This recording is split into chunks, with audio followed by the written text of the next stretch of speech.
biggest question that we have is not whether we'll have the information, we will. It's how do we best understand it and how do we get it to the people who need to make choices and decisions in a way that really makes those decisions and choices better. I think what we'll start to see is more real-time reporting, specific data sets being used for specific audiences, the use of video, the use of online platforms, the use of PDF reports maybe still for the investor community, but I think a company has to start feel the freedom to publish what makes most sense for particular audiences and keep that goal in mind of driving that change. I don't think it will be a report similar to the report that we're currently doing, even that we do a corporate sustainability report and a GRI report.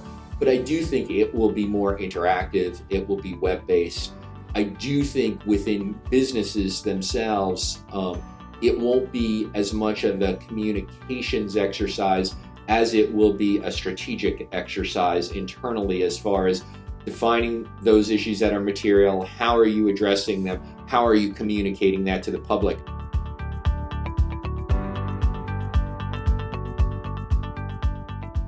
You have to think not only about creating the world in which you want to do business, but also the world in which you want to live. You can't separate those two things. So fine for all of my young finance MBAs who are very ambitious and very bright to want to aspire to be part of the 1%. I hope they're all part of the 1%.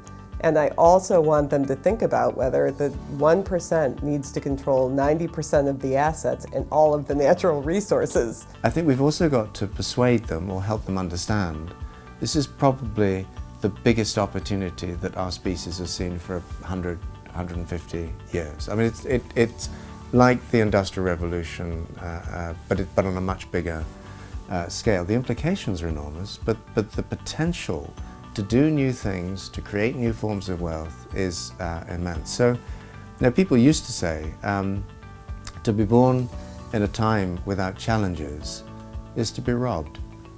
And I think younger people are, in a sense, privileged. If you have to create value for your company, you have to create value for mankind at the end. And I think that the new generation, the young generation, is looking forward to have a new vision regarding their future. That is not just money, money, money, but is more humanity.